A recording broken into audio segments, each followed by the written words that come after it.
Story number 1. The Smiling Man. When I was around 10 years old, I walked to the store around the corner from my house all by myself. I usually wasn't allowed to walk alone. My mom was busy and my dad wasn't home, so my mom gave me money and told me to go get a few things. This was a big deal. I was only 10, but my mom trusted me enough to go to the store on my own. I felt so free. So independent. I loved it. However, that day was just the beginning of what would be a horrible year for me and my family. I walked to the store. I kept the money hidden and I didn't stop or talk to anyone on the way there. My mom told me to walk straight back, so I did. It was a hot day. If you know anything about California, you'll know that in the summer it gets really hot. I decided to take a shortcut through the park. It would take me straight to my house, and then I could use the trees for shade. It wasn't a good idea to leave the open street, but I didn't think of it back then. I was about halfway through the park when I saw a man. He was wearing a hoodie, which I thought was a little weird given how hot it was. He was peeking out from behind a tree near the path. I slowed down a little when I realized that he was peeking out at me. I thought about turning back and heading towards the street, but I was already halfway to my house, and the idea of turning my back on the man scared me. I decided to push forward. I neared the tree he was peeking behind. I figured he didn't know that I had spotted him, since he darted back behind the tree as I got closer. I was worried that he would jump out at me when I walked past, so I took off running. I ran all the way home, never looking back to see if he was chasing me. When I got home, I looked out the window. No one was there. I decided that I had overreacted, so I didn't tell my mom about it. The next day, me and my siblings were playing in the street in front of our house. I had a younger sister and 2 older brothers. We all got along well and often played outside together. My brothers went inside to get us all drinks. My sister and I stayed on the front porch. That was when a man approached us. He was very tall and very thin. I remember his smile more than anything else. He had a huge smile, and it always seemed to stay plastered on his face, no matter what. He walked right up to the front porch with his hands in his pockets. I don't remember what we were talking about, but I remember that he knew our names. That's why we didn't run inside or try to call someone. He knew us. We thought he was a friend of our parents. Suddenly, I heard my brother shout from the doorway behind us. The man looked up, saw my brother, and ran. My brother dropped the drinks he had in his hand, shattering the glass all over the floor, and he ran after the guy. My older brother told us to get inside quick, and we called our parents. After that, things got a lot worse. The man would keep coming back to the house. He'd drive by in a blue car and lean out the window, waving at me and my sister. He'd always seem to show up whenever we went outside. My parents or my older brothers would always run out and chase him away when he did. Eventually, they stopped letting us go outside alone. He started calling the house every day. Sometimes he'd call twice a day, always late at night, and he'd always ask to talk to me or my little sister. I decided to tell my dad about the time I saw a man watching me when I walked through the park. He questioned me about it. He kept asking if I talked to the man at all. I told him that I didn't. I ran home without saying anything. That got my dad wondering how he knew our names. We got the police involved, but they couldn't do anything. My older brothers started to walk my sister and me to school and home when my parents couldn't drive us. We became so scared that he would show up at any second. It was like we weren't living our lives anymore. It was months down the line now, and we hadn't seen or heard from the smiling man in a while. I was with my sister in the playground after school, waiting for our mom to pick us up. Most of the children were gone already, and it was just us and the one teacher. She came out to tell us that our dad had just arrived to fetch us. We both thought that was odd, since it was supposed to be our mom. We didn't question it at first. We were young and we trusted our teacher. We ran outside, giggling and just being kids. That was when I saw the blue car. The smiling man was standing by the open door with his hands in his pockets. He looked at us and told us to get in. I stepped back, grabbing my sister's shoulders and pulling her with me. The man leaped forward, trying to snatch my sister's arm. I let out the loudest scream as I ran back towards the school. I held on to my sister's hand tightly, dragging her behind me. I kept screaming for the teacher, and she ran out to meet us. We reached her, and I turned around just in time to see the blue car drive away. The teacher called the police, and we waited inside until my mom finally came to pick us up. She was running late, and she had called the school to let them know that. The school said they received another call saying that our dad was going to pick us up instead. My dad denied that he ever made that call. We kept seeing that same car throughout the rest of the year. We'd see it drive by the school while we were on the playground, or we'd spot it parked a few streets down from our house. After what happened at school, he never got closer, and he never tried anything again. After a while, I stopped seeing the blue car. I don't know if he got bored and decided to stop stalking us, or if he just got better at hiding from us. Story number 2. Want some candy? When I was around 17 years old, my parents took us all to the circus. I wasn't interested at the time, but both my younger sister and brother were only 7 and 12, so the trip was mostly for them. I enjoyed it as best I could. I got to go on some of the bigger rides, but eventually my sister got upset that I was going on rides without her. I spent the rest of the day going with her on the smaller, less fun rides. My brother, who was 12 and convinced that he was the man of the house when my father wasn't around, usually ran off on his own. He disappeared, and when I got off one of the rides with my little sister, I found my parents in hysterics. I calmed them down, and we split up to look for them. My father got into his car and drove around the parking lot. My mother went to go find some security guards. I took my little sister and began searching the different rides and attractions. I knew my brother loves clowns, even though my mother had a huge fear of them, so that was the first place I looked. There was a large tent set up right in the center of the circus. We'd strategically avoided it, but I knew my brother wanted to go since we arrived. I was about to go inside when I spotted my brother. He was around the back of the tent, and it looked like he was talking to someone. I put my sister down and walked slowly towards him. As I got around the tent, I saw one of the clowns hunched over and talking with my brother. I didn't think anything of it, so I announced myself and called out to my brother. The clown straightened up instantly.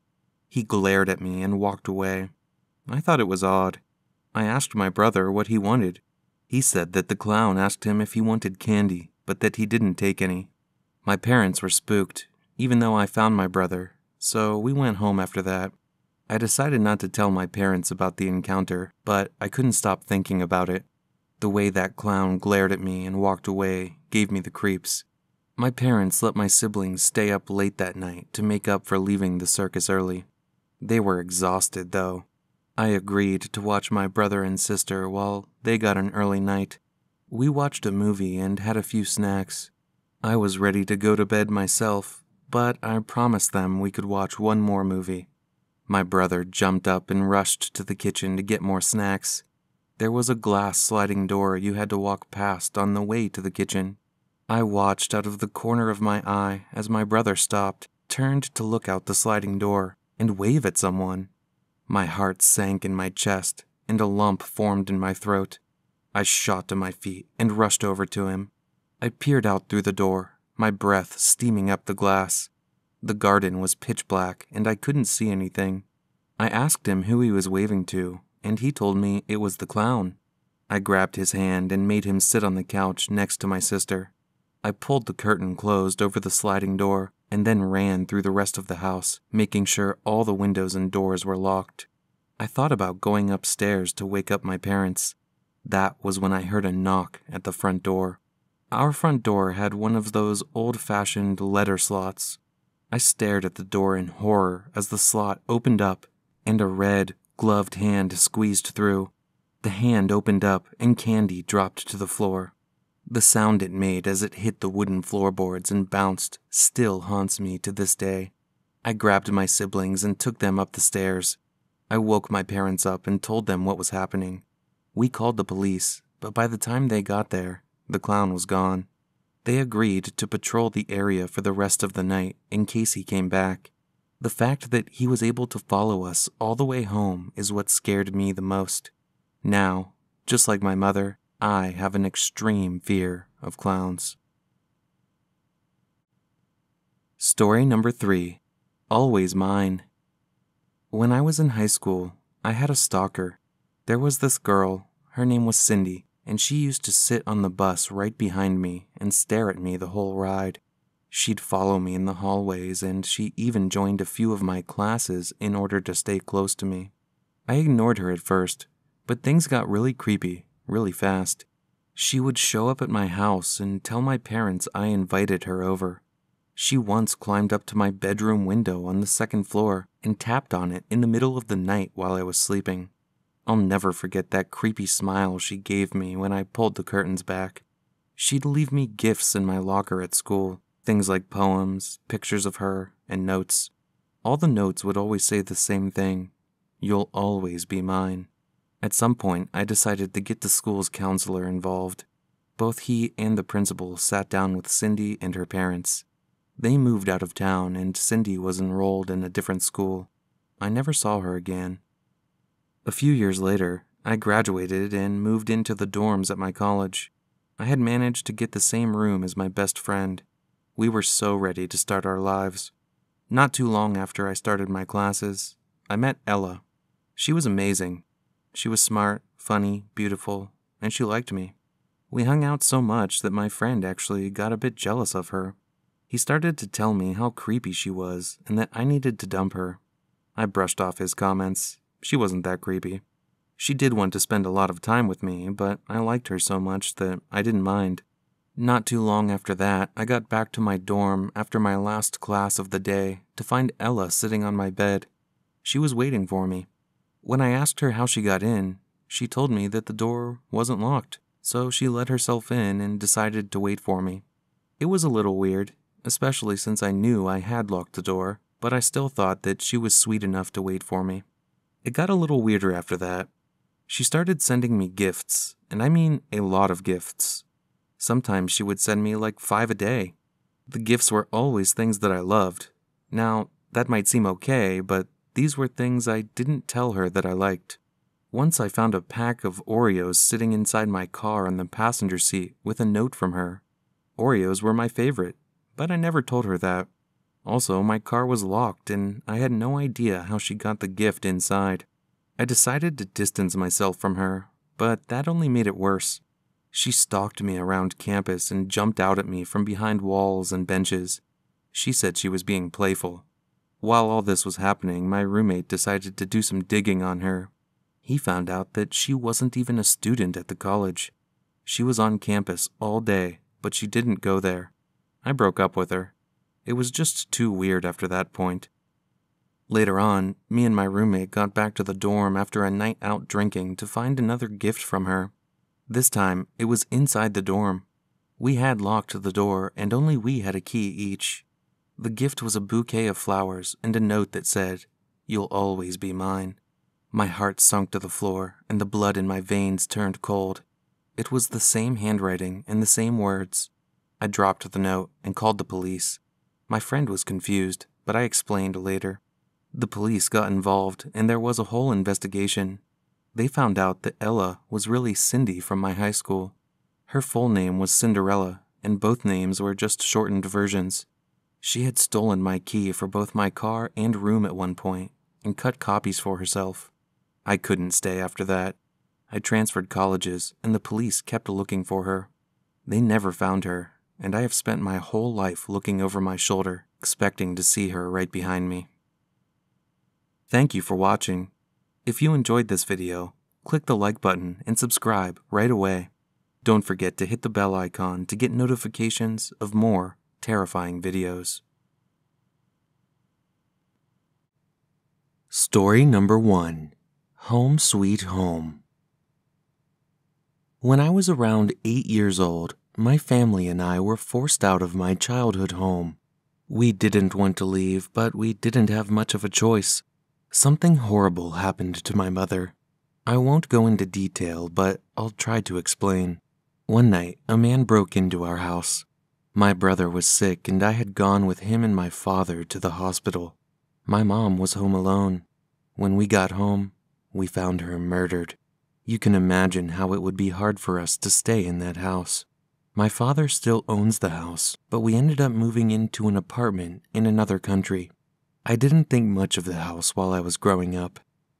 My father died a few years ago.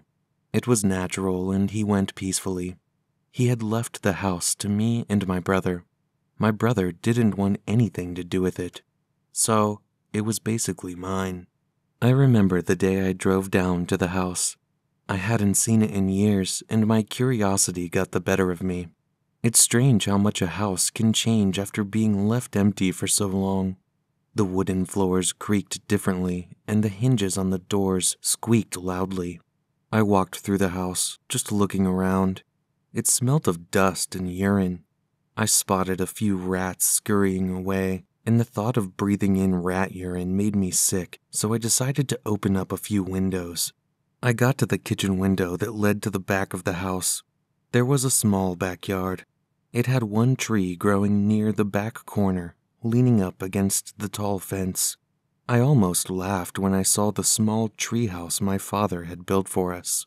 The tree also had an old wooden swing hanging from one of the branches. As I opened up the kitchen window, I noticed that the swing was swaying slightly. It moaned ever so slightly as it swung back and forth. I thought it was odd, since there wasn't really a breeze that day, but I didn't spend too much time thinking about it. I got to the attic. It was a large room, and when I was a kid, it was our play area. We kept all our toys up there. There was a small, circular window right at the end of the room that looked down on the backyard. I walked through the attic slowly. I had so many good memories of being up there with my brother. I got to the other end and peered out the small window. Looking down at the small garden below, all those memories came flooding back. I stood there for a while. I was about to turn away from the window. That was when I saw it. There was a face. It was small and pitch black. You wouldn't have known it was a face if it weren't for the two small eyes. Those eyes stared directly at me from the treehouse. I froze. I didn't look at the face directly. Instead, I peered at it from the corner of my eye. The face didn't move. It stared at me from the holes in the treehouse walls. It was unnaturally still, and the eyes were unblinking. I thought it was something painted onto the wall at first, and that's why I decided to look up at it. My eyes finally met its eyes, and the face instantly vanished into the darkness at the back of the treehouse. The blood in my veins turned to ice. My heart was pounding in my chest. My feet took off before my brain had caught up. I raced down the stairs and made my way out the house. I didn't stop to breathe until I was safely in my car and the doors were locked. I sat there for a while. I wondered why I had freaked out so much. I thought about going back into the house, since I left without closing any of the windows or even locking the front door. As I reached for my door, I looked up at the house, and I saw the face again. I had left the front door ajar when I ran out, and the face peered at me from behind it. I turned the keys in the ignition and drove away. I sent the police there the next day, and they cleared the place out. They didn't find anybody, but there was evidence that somebody had been living inside the treehouse, and that was about it. I haven't been back to the house, and I still try to convince myself that what I saw was probably some crazy homeless person with black paint all over their face. The truth is, I have no idea what I saw that day. I have even less of an idea what they would have done to me if I hadn't have noticed them in time and gotten out of there. Story number 2. To the extreme. When I first heard about extreme tourism, I was all for it. It was dangerous, risky, and a total adrenaline rush. I was in university at the time and life was pretty mundane. Anyway, I decided to give it a try around summer break. I didn't go alone. I mainly had one friend in university, and that was Travis. I mentioned a trip for summer break, and he was on board. I decided to keep the part about extreme tourism to myself until we got there. Now, I should probably explain what extreme tourism is. Tourism usually involves visitors in a foreign country being led around by an experienced local. They get shown the sights, take a few pictures, and then go back to their hotel rooms. The extreme version of that is similar, but the sights we get shown are a lot more dangerous. I went for a package that would take us on a guided tour through Pripyat, the abandoned town just outside of Chernobyl. Keep in mind, I took this trip back in the early 2000s, and not many people were willing to go that close to Chernobyl back then. It might be a popular tourist site these days, but back then it was extreme. We spent a few days in Moscow first, and we really enjoyed ourselves. The day of the tour came, and the tour guide picked us up in his Jeep. It was rusty, and the gears grinded, but it was all part of the experience. I had my phone out, filming and taking pictures the whole time. A few hours went by, and we reached the town. We just drove down the road at first. It was a ghost town. Not a single living soul was there.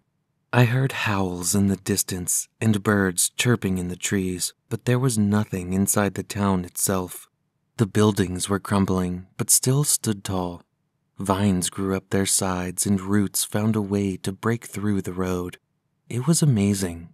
We stayed there for a couple of hours. After our first drive-through, the tour guide took us back to one of the apartment buildings. He parked and we climbed out, but Travis refused. He stayed in the car and I went with the tour guide into one of the abandoned buildings. It was eerie, seeing the stairwells and hallways empty. It was silent. The only sound I could hear were my footsteps crunching on the dry leaves and broken tiles. I took photos of everything. It was left as it was on the day of the evacuation. Nothing had been touched and nothing had been taken. About halfway through the building, the tour guide went back outside to check on Travis. I stayed behind. I wanted a few more pictures and to get a video of myself walking through one of the apartments. I was setting up for the video when I heard the crunching of footsteps in the hallway just outside. I paused. I thought that I was alone. I called out, expecting it to be the tour guide either returning with Travis or coming to take me back down to the car, but I didn't receive a reply. I was standing in the middle of the living room of one of the apartments. The door behind me was slightly ajar, leading into the hallway. The footsteps I heard sounded like they were coming from the stairwell and making their way towards me. When I had called out, they stopped. I went silent for a while. I expected to hear the footsteps again, but the only thing I heard was my own heartbeat. I decided to call out again. This time I didn't call out to anyone. I just said hello. I received no response, but the sound of footsteps returned. This time they were running straight towards me. I rushed towards the door. I slammed it shut just as the footsteps reached me. Something slammed against the door, almost knocking me away and throwing it open.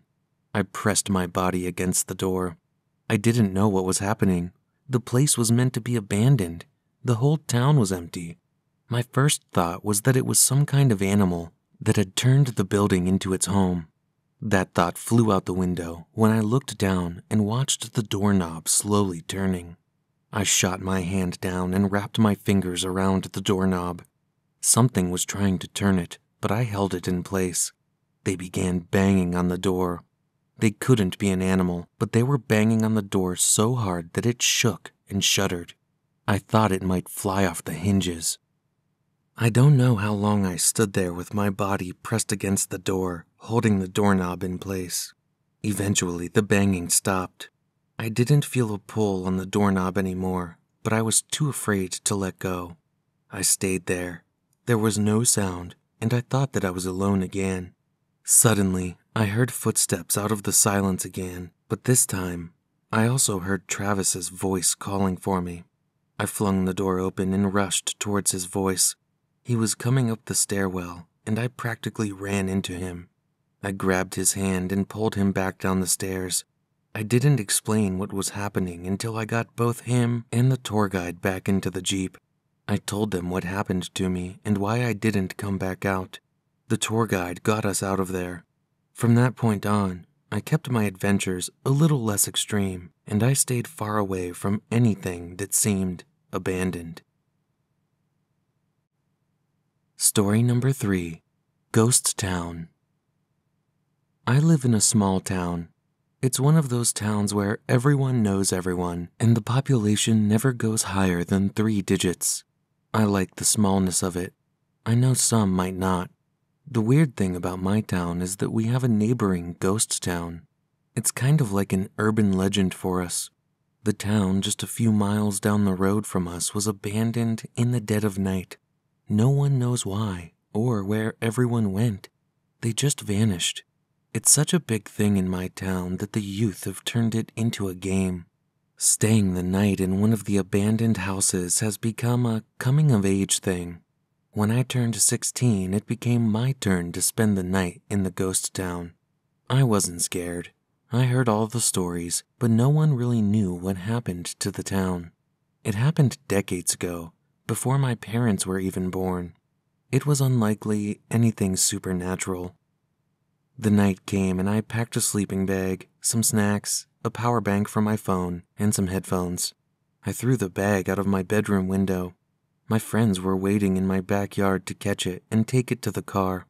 I told my parents I was just going to a sleepover, and I left. My friends drove me to the edge of the ghost town and dropped me off. They wouldn't go further. They had to drop me off and pick me up. That way they can be sure that I actually stayed there the night. I walked into the town, and the term ghost was an accurate one. It was dead silent. A thick fog seemed to hang in the air, but only inside the town. The road was old cobblestone, and the houses were more like shacks I'd seen in movies with medieval villages. I wasn't scared going into the town, but as I walked around, something unnerved me. I had the feeling I was being watched. I kept glancing over my shoulder to check if I was being followed. My footsteps seemed to echo, making me feel like they weren't only mine. The town was supposed to be completely empty, but I didn't feel alone. Still, I carried on. I wasn't about to chicken out and run the 2 miles back into my own town.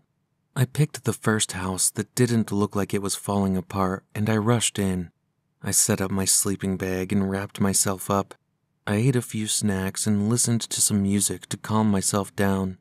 I didn't think I was going to get any sleep at all. The wind blew hard outside. The house seemed to move and bend with the wind. It moaned and groaned. Aside from the cold white light coming from my phone screen, it was completely dark. I couldn't see a thing. Something funny happens when you stare into the darkness for long enough. You start to see shapes forming and moving. Your mind plays tricks with you. The darkness moves in on you, and sinister creatures appear to live in it. I know that all these things can happen when you're sitting alone in darkness. However, that's not what happened to me. As I sat there, surrounded by the pitch black, things did appear. I saw eyes, red, glowing eyes, peering at me from the dark. It looked like there were thousands of them. They seemed to blink and move as one, as if they all belonged to the same monstrous creature. I didn't know what to do. Would you have known what to do? I was basically stuck there. I didn't just feel like I was being watched. Now, I had 1,000 eyes staring at me. My first thought was that they were rats or some other pests that had turned the abandoned building into their nest. My second thought was a lot more sinister and otherworldly. I slowly sunk into my sleeping bag. They followed every move I made and even seemed to move with me. I didn't want to turn my phone's light off. The thought of being plunged into complete darkness scared me. At the same time, I wondered if the light was the only reason the eyes could keep track of me. I decided to zip the sleeping bag closed all the way. I tucked my head into it and pulled it shut, keeping my phone light with me. My body wouldn't stop shaking even though I was sweating from the heat. It got worse after I zipped up the bag. The eerie silence was replaced by a soft chorus of squeaks. I didn't know what kind of sound it was. I'd never heard it before. My mind decided that it was ghostly whispers. The night lasted an eternity. Those whispers were in my ear the whole time, and all I could think of were those red eyes watching me. I imagined they were moving closer and closer until they were right on top of me. Before I even knew it was sunrise, the alarm on my phone went off. I jumped out of my sleeping bag, not caring about the red eyes or what they belonged to. I rushed out of the house, leaving the sleeping bag and most of my stuff behind. My friends would be waiting by the road to pick me up. I didn't look back as I ran. I didn't tell my friends what happened. It was only after I left the town that I began to rationalize what I saw. It could have been bats or even raccoons that were staring at me that night. Still, in the moment, I wondered if they were the ghosts of the town's old occupants, ready to punish me for trespassing. Story number 1. Empty Eyes. I've been interested in cosplaying for as long as I can remember. I'm interested in a lot of things, so being into dressing up as my favorite characters from movies, shows, animes, and games isn't that odd. I'm mostly into horror. Movies like The Conjuring and games like Resident Evil were my favorite. People usually thought it was odd for a girl to be interested in cosplaying as horror characters. Most girls liked dressing up as sexy anime characters. I was never really into that sort of thing. I grew up with 5 older brothers, so you can see why my tastes are so different from other girls. They liked playing gruesome video games and watching gory movies. I was never that into gore, but the horror aspect did intrigue me. It wasn't long until my brothers and I decided to take our cosplaying interests to Comic-Con. At Comic-Con, there was literally something for everyone. There were people dressed as anime characters, superheroes, video game characters, and more. You won't be surprised if I told you that for every section there was a gory version of that section. My brothers were into that gory stuff, so we always hung around those sections. The one year, I decided to dress for the part. Usually, I would simply dress up as one of my favorite characters. However, since we were going to be hanging around all the bloody and gory versions of characters, I decided to really play the part. I was a bit short on cash that year, so I decided to do something simple. I just dressed up as Ashley Graham from Resident Evil 4, and then I covered myself in fake blood. I even took it a step further and made it look like my throat was slit and blood was coming out of it. I was proud of the results, and my brothers seemed impressed too. Anyway, the day was going well, and I hadn't seen any outfits that made me sick yet. There was a lot of blood, but you could tell that it was fake, and everyone smelt like cherries. It seemed like I was the only girl there at the time, so I got a lot of attention. Things were going great until I noticed the man dressed as Winnie the Pooh. Remember, we're in the gory section, so this wasn't just any Winnie the Pooh outfit. His fur was muddy, his eyes were gorged out, and only black holes remained. His mouth hung open loosely, revealing long rows of sharp, pointed teeth. I only noticed as we got closer, but there was also blood dripping from the corners of his mouth and the long claws on his hands. There was something unnerving about him. Maybe it was the unnatural way he moved, or maybe it was because the blood on his outfit looked a little too real. I tried to stay clear of him, but he seemed to be following me. I noticed that wherever I went, he followed. Whenever I looked over at him, he was staring directly at me with those empty, black eyes. The guy was creepy, but he hadn't actually done anything. I decided to forget about him and enjoy my day. That was a mistake. I wasn't watching him anymore, so when I looked again to see where he was gone. I figured he'd finally left, but that's not what happened. I moved away from my brothers to go to the bathroom. There were a lot of bathrooms to choose from, and I just happened to choose one that was in a quieter, more secluded part of the convention. I walked through the door to the ladies' bathroom, and I came face to face with Winnie the Pooh. It was the ladies' bathroom, but at the time I convinced myself that it could be a girl inside that outfit. I went into one of the stalls and locked the door behind me. I was as quiet as a mouse. I didn't actually do anything while I was there. I think I was too scared to put myself in that vulnerable position, so I just sat down and waited. I heard footsteps, muffled and distant. I heard a door lock. I thought it might have been the stall next to me, but the locking sound was more distinct. It was the main door to the bathroom. I gulped hard. The lump forming in my throat made it hard to breathe. The footsteps stopped, and I saw a shadow appear in the gap underneath the door. I stared at the gap. Tears streamed down my cheeks. I placed my hand over my mouth to silence the scream forcing its way out. I had been too focused on the gap beneath the door. I could see the shadow, and I could hear his breathing, but I couldn't see him. He must have been standing away from the door, because I couldn't see his feet. That was when it dawned on me. The heavy breathing I could hear wasn't coming from in front of me. It was coming from above me. My head shot up, and I saw those black eyes staring at me from above the stall door. His mouth was wide open, and for a moment he looked at me as if I was some kind of meal. I let out a scream. I didn't feel it escape my mouth, and I didn't hear it, but I screamed the loudest scream that I have ever screamed in my life. I was lucky.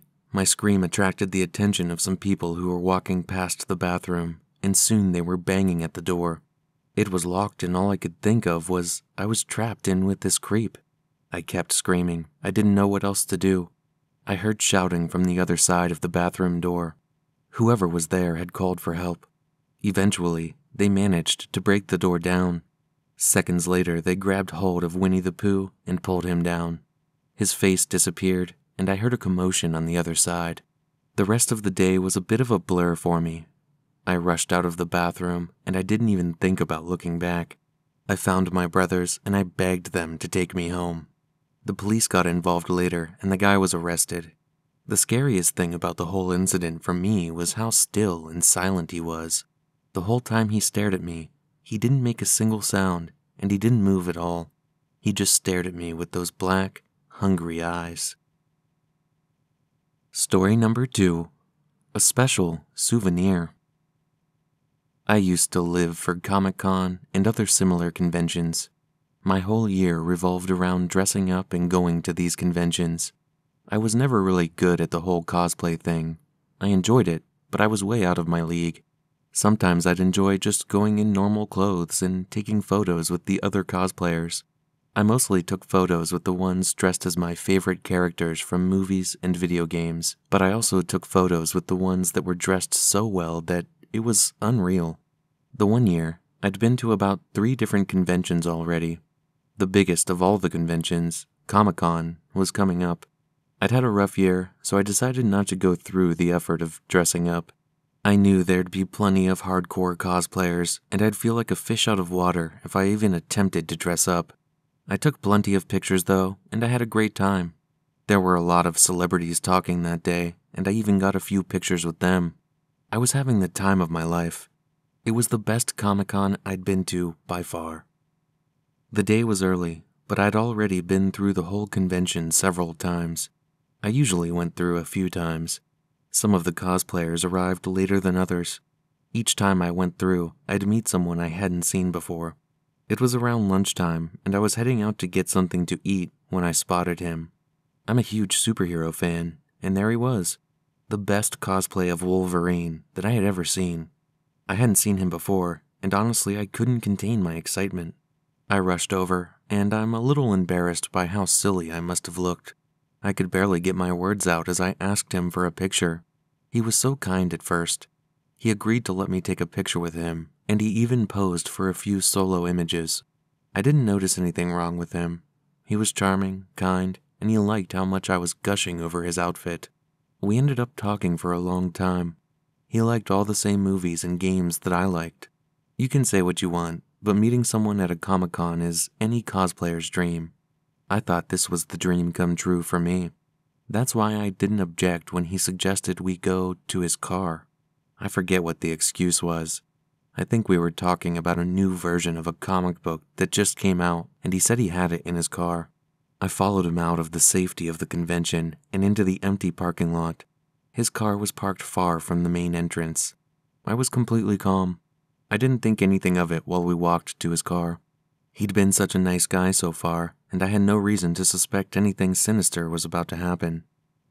He opened the trunk of his car and told me to have a look. I leaned in, and I didn't realize what was happening until it was too late. His trunk was empty. I felt his hand against my back, and he pushed hard. I tumbled into the trunk. My heart was racing. I was so confused. Up was down, and down was up. Some part of me that had a will to survive took over. I spun round and shot my legs out just as he tried to slam the trunk closed. The trunk slammed against my knee so hard, and a blood-curdling scream escaped my lips. He seemed to panic. He tried to shove my legs into the trunk so he could close it, but I just kept kicking out at him. One of my kicks struck his jaw, and he fell backwards. I took the opportunity to climb out of the trunk and sprint back towards the convention. My legs weren't working properly. The only thing that kept me going was the adrenaline rushing through my body. He wasn't following me, and I was able to get some help once I was inside. My knees swelled up, and he actually dislocated the one when he slammed the trunk down. I worsened it by running away, but I did what I had to do. I don't know if he had come to Comic-Con looking to kidnap someone, or if I was just an opportunity that he took advantage of. Either way, I'm a lot more cautious now when I go anywhere. Story number 3. The Quiet One. My father always told me that it's the quiet ones you need to look out for. He always warned me that the loud and confident kids aren't dangerous because you always know what they're thinking. The quiet kids are dangerous because you never know what they're thinking or what they're going to do. Now, I had a quiet kid in my group of friends. He was cool. He hardly ever spoke unless we directly spoke to him, and he usually kept his thoughts to himself. I never really worried about him. I think we kept him around because he was the only one of us that had a car. We really needed that car when Comic-Con came around. We weren't the cool friend group. We were, according to the majority of our classmates, the nerds. We loved everything that had anything to do with Comic-Con. George, that was the quiet kid in our group, didn't actually express any love for the same things. We always talked about comic books, video games, and mostly superheroes. He never joined in on the conversations, but he was always there when we had them. So we assumed he was into the same stuff. It was easy to get him to agree to take all of us to Comic-Con. He replied with a shrug, which meant sure for him. He hung around with us for most of the day. He wasn't a fan of crowds. This much we knew for sure about him after the one day during a school gathering when he had a breakdown. He never physically or verbally expressed any discomfort, not once the whole day. We were constantly in a long line or pushing through a crowd. He followed us everywhere we went. I kept looking back at that day and wondering if there was some way we could have known what was going to happen. I keep looking for some kind of sign. There wasn't one. He didn't let us know in any way that he was feeling uncomfortable. That was, until the moment he exploded. We were standing at the back of a particularly large crowd. I think there was going to be a developer talk on one of the fantasy games that was going to be released later in the year. Anyway, we were all very interested in the game and didn't want to miss the talk. George came along, like he had been doing all day. All the seats in the room were already taken, and everyone else took to standing in any available space. Pretty soon, there was no more space to move. People were piled up on top of each other. There was no more room for anyone else to come in, but people were still coming in. I didn't know what had happened, at least not at first.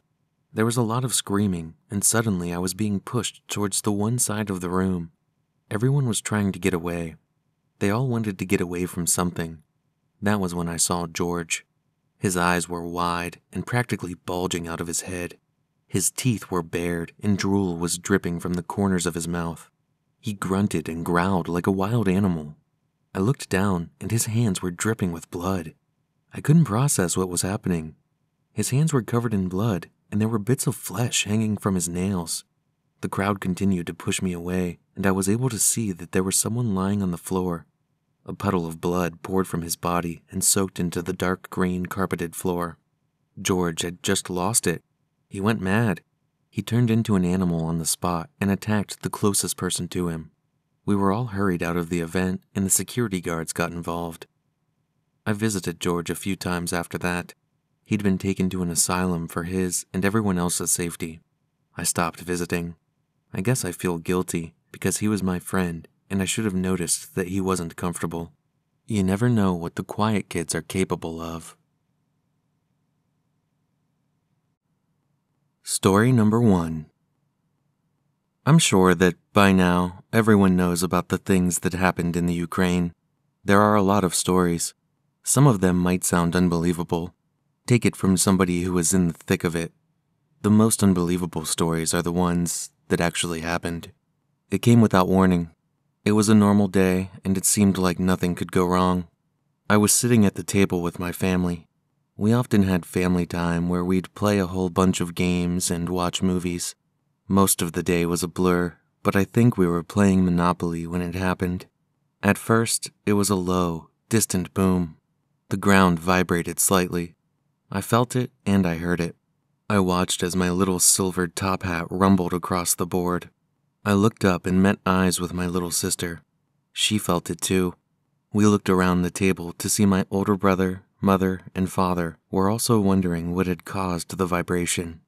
My first thought, as I stood up from the table, was that it could have been an earthquake. They aren't common in my area, but we have had a few in the past. I walked to the window at the far end of my apartment that looked down onto the road outside. We were in an apartment on the second floor, so I had a good view of the whole street. I moved the curtain aside and looked down to the road below. It was a cloudy day. The dark and damp outside made the next sight I saw even more chilling. There were people running through the streets. They started slow. A few people came running down the road, then a few more. Suddenly, everyone was running and screaming. There was another distant boom, but it was slightly closer than the last one, and the vibration that came after was strong enough to knock the whole Monopoly board off the table. I couldn't see what everyone was running from, but they were definitely running from something. I noticed a lot of people glancing over their shoulders as they ran. It was as if something was chasing them. My family were asking all sorts of questions. I could hear their voices, but nothing they said actually registered in my mind. I was too focused on the world outside. I ran across the room. There was a second window on the side of the apartment that gave a better look down the full length of the road, and I ran straight for it. I practically ripped the curtains off the railing when I threw them open to look outside. A shiver ran up my spine. The feeling I felt in that moment is almost indescribable. I couldn't breathe. My mind and body felt numb. My entire world turned upside down, and my life flashed before my eyes. It all changed in an instant. I looked out the window. I glanced down that road, and I saw a tank. It was so large that it took up most of the road. It moved slowly as groups of soldiers marched in front of and beside it. I'd only ever seen a tank in movies, and the thing in real life is so much more different. I saw the nose of the tank angle up slightly. The whole thing jolted back, and the loud boom filled the air once more. This time, the sound was deafening. The whole building shook, and for a moment, I thought the floor might crumble beneath my feet. I heard my little sister scream, and that snapped me out of my trance. I turned around. My parents had grabbed my brother and sister, and they were all trembling under the table we'd just been playing our game of Monopoly on. I rushed to join them. I didn't know what else to do. There was a tank riding down the road outside. People were screaming. The ground was shaking. There were explosions and gunshots. It was so unreal. I wrapped my arms around my body and hugged myself tight. I dug my nails into my arms, just to check that it wasn't some kind of nightmare, but I didn't wake up. It was real. My family and I stayed crouched under that table for what seemed like the longest time. The ground stopped shaking for a moment, but it wasn't long until the tank fired off another shot and the ground began shaking again. At the time, I didn't know what was happening. I didn't know what to think. We didn't know that the tank outside belonged to Russia and that it was Russian soldiers marching down the streets. It had been a normal day up until that point, and there was no reason for us to suspect that our country was about to be thrown into war. I know it probably doesn't seem as terrifying as I'm making it sound. If you looked out your window and saw what I saw, then you would understand. I thought the world was coming to an end, And in some ways, it did. My world came to an end. There weren't going to be any more family game nights. I looked around the small apartment that I had called home, and I thought it would be the last time I would see it again. It wasn't long until the soldiers started searching the buildings. We heard them yelling out in the halls. My little sister and mother screamed as they started banging on our door. The door creaked as the hinges gave way. The next thing I knew, I was being dragged out from underneath the table. A hand closed around the collar of my shirt and it yanked me from safety. There was so much noise around me that it was hard to tell what was happening. The soldiers had dragged me and my family out into the streets. They didn't tell us what was happening. The only time they ever spoke was to yell at us to keep moving or to stay quiet. It all seems like a distant dream now. We were evacuated and made to live in settlements and camps in the next town over.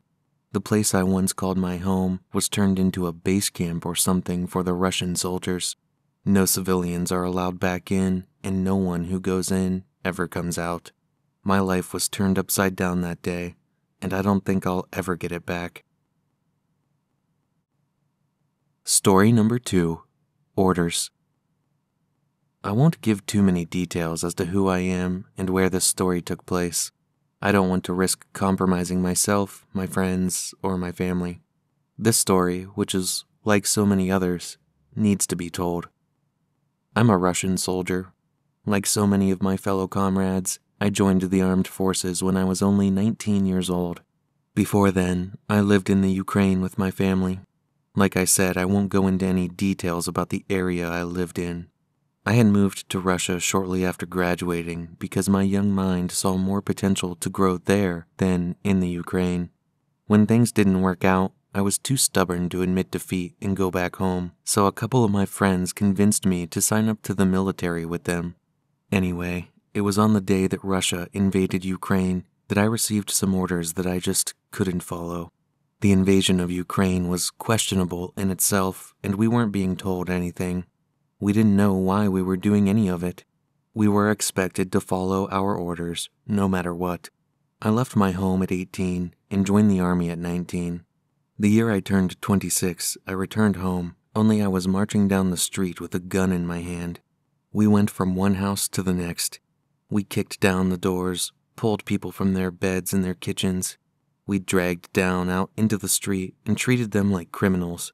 Everything I did that day made me want to vomit, but I was a soldier and I had orders to follow. We were told to evacuate the town, and we were given permission to use extreme force if anyone resisted. I'm thankful to say that no one resisted that day. I still don't know why they wanted the town evacuated. Like I said, we were given very little information as to why any of this was happening. I don't know what it was that made me change my mind that day. I don't know if it was the endless screams and cries for help. I don't know if it was the sick feeling in my stomach that only grew with each life I ruined. I don't know if it was seeing my old childhood home just a few blocks away from me. Whatever it was, I decided that day that I didn't want to be a soldier anymore. I managed to break off from my unit during the raid of one house. This was my hometown, so I knew all the shortcuts and back roads. My heart pounded in my chest. I knew that if I was caught, it would be over for me. The military doesn't take kindly to deserters and soldiers that disobey their orders. I made it to my home and hopped over the fence into my backyard. The sliding door was kept unlocked most of my childhood, so it was easy for me to sneak in. My hope was that I would find the house empty and my family already gone. That isn't what happened. As I walked through the house, I noticed that the windows were boarded up and the furniture was stacked up against the front door. My family had barricaded themselves in. I guess they didn't expect the soldiers to hop over the fence and come through the back. My walkthrough of the house took longer than I expected. By the time I went to go upstairs, I found the stairway was blocked by mattresses and couch cushions. I ducked under and climbed over what I could. The rest I had to move out of the way. Once I got to the top, I could hear the screams from outside getting closer as the soldiers marched further down the street. I knew I didn't have a lot of time, so I practically ran through the house, throwing every door open and scanning every room. I tried the bathroom door, but it was locked. I started banging on the door and pleading for someone to open it. My heart sank to the floor when I heard my mother's voice reply. She opened the door and hurried me inside. I had a plan to explain myself, but what I saw inside that bathroom took all the words out of my mouth. My father was hiding near the back of the room with a shotgun in his hand and a pile of bullets sitting in the sink beside him. My little sister, who was only 16 at the time, was sitting in the bathtub with her arms wrapped around her knees and her face buried in her chest. My family were terrified. I could see from the looks on their faces that they were ready to fight, but they didn't know that the soldiers wouldn't hesitate to kill them if they did. I didn't have time to explain, but my family trusted me and followed me out of the house. I led them out to the backyard and helped them climb over the fence. I held my little sister close as I led them through the back roads. I can't explain what I was thinking at the time. A million thoughts were racing through my head. I could hear the soldiers were so close to us now. I got my family out of there. That was the only thing I could do. I got them to the next town, and from there we were able to get a car and drive a few more towns over. That day I took my uniform off, and I vowed never to put it on again. My family means more to me than following orders. Story number 3, 40 Days and 40 Nights. I'm writing this story from the comfort of a house in England, which I was able to escape to after the Russian soldiers invaded my home in the Ukraine. Not everyone was as lucky as I was. My father was a worker at Industrial Steel Company. They specialized in manufacturing steel beams and metal for construction. My father had worked there for as long as I can remember. When Russia invaded, what happened to me and my mother was pretty standard. A curfew was put into place. We were told to stay indoors unless it was an emergency. The use of cars and public transport was forbidden. There were Russian soldiers patrolling the streets day and night. We were cut off from the world, with no internet connection and barely any water or electricity. My father had it worse. At the time of the invasion, he was at work at the steel mill. The Russian soldiers wanted to take control of the mill for various reasons, but Ukrainian soldiers were sent there to occupy the area before they could. This was a shock to all of us, especially my father and the other workers. The entire steel mill was shut down in an instant. No one was allowed in, and no one was allowed out. Soldiers set up barricades around the place, and my father was trapped inside. The Ukrainian soldiers kept the mill under their control for all that time. The workers were given food, water, and blankets to sleep with. It was no life to live. They were trapped inside, and my father told me that he hadn't seen the sun or even the sky all that time. He said he'd forgotten what the sky even looked like. 40 days and 40 nights passed before I saw my father again, and even then, the nightmare wasn't over yet. It was 40 days and 40 nights before the Ukrainian soldiers ran out of supplies and had to surrender to the Russians. They invaded the mill, and everyone inside was taken away. I saw my father for only a moment before they loaded him into a jeep with the other workers. I couldn't believe the look on his face. His eyes were lifeless and sunken. My father was always joyful and always smiling, but the man they pulled from that steel mill had no joy left in him. I'm not sure where they took my father, but he was released to us over a month later. He refuses to talk about it or the time he spent in the mill. The only information I have is stories and rumors I heard from neighbors on the street. Those 40 days and 40 nights changed my father forever. He still hasn't smiled, and some nights I walked into their room to see him sleeping on the floor. It's like his mind is still trapped inside that steel mill.